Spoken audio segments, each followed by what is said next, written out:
Local dignitaries are calling this historic thaw of the U.S. and Cuba standoff a good thing for the Gulf Coast. Fox 10 News reporter Katie Weiss spoke with businessmen in the port city who say they believe the president's decision will bring both a cultural and an economic boost to Mobile.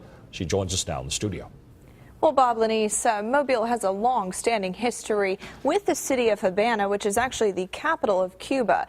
Even through the Cold War, Mobile still fought to maintain its historical ties to the Cuban city by becoming recognized sister cities.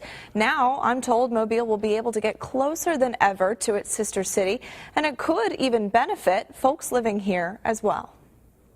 It's been difficult over the past few years to work around the government restrictions, but we think that this will really enable us to broaden our work with the people of Havana. As the president of the society that manages the relations of sister cities Mobile and Havana, Gray Reddit tells me he's excited about today's end of a blocked-off era. He says folks in the port city will now be able to enjoy Cuban culture and could also reap economic benefits. Others agree. I think we'll probably might light up a cruise ship on the waterfront down there going to Cuba. I mean, I think this opens opportunities for Mobile to be aggressive and not to be foolish. Former Mobile Mayor Mike Dow was persistent during his term to keep up relations with Havana. Well, it was kind of interesting. I was in Washington one time at a meeting of sister cities, and they did not sanction our having a sister city with Havana because it was political and it was controversial. And I gave a talk about why I felt we should do it.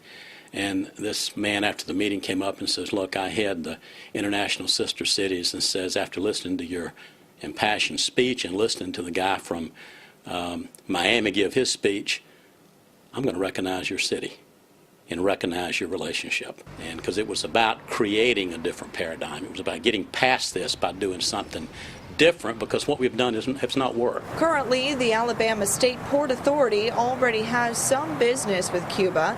The company can ship agricultural goods, but the tight restrictions have made shipping difficult.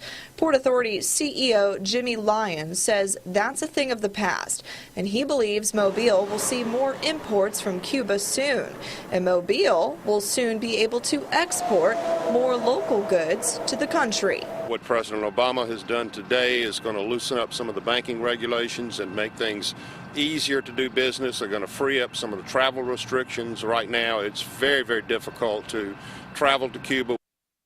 And for more information about the local impact on this shift in Cuban policy, just head to our website, fox10tv.com.